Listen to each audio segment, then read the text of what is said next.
Hello, viewers. You probably clicked this podcast video to learn more about the topic, obviously, which is probably confusing because we all learned the story where Newton discovers gravity, which is actually not true, and I'll be talking about it today. So, let me start. Let's dive in together.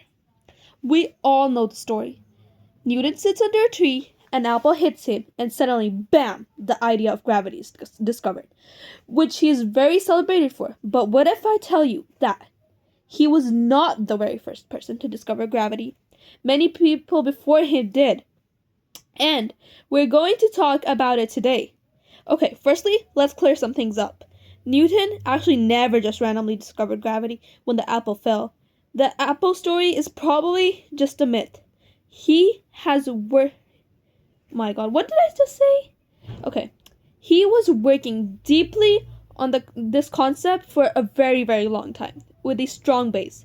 He did not even discover gravity, which was already discovered. He rediscovered it. So he actually saw the apple fall through his window, okay? And he came up with a mathematical formulation of universal gravitation, which we know today.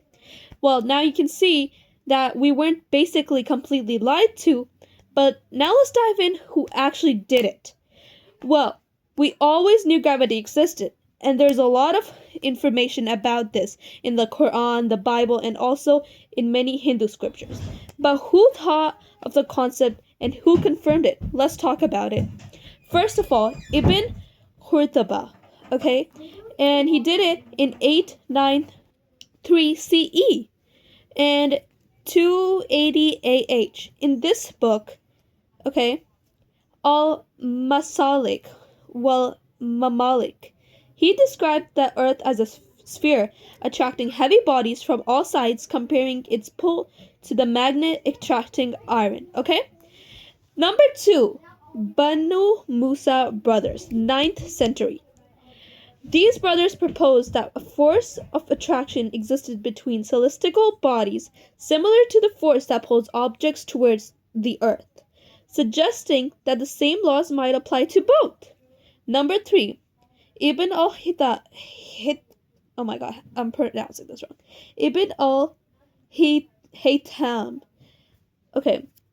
And this concept, when he came up with it's from 965 to 1040 CE, often called the father of modern optics. He discovered gravity as a force that draws bodies towards the center of the earth.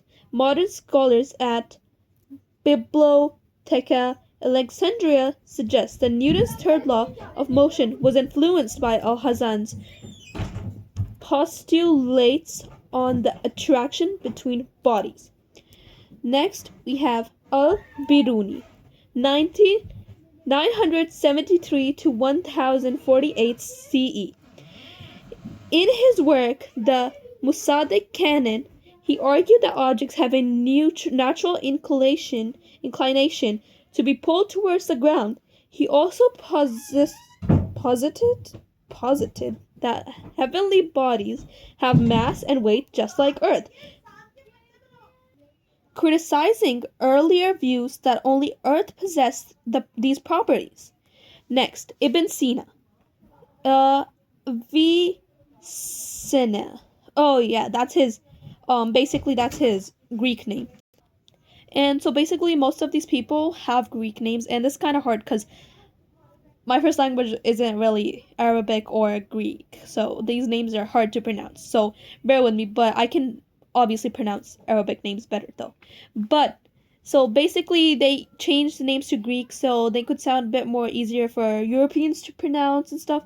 Anyways, he discovered this during 980 to 1037 century.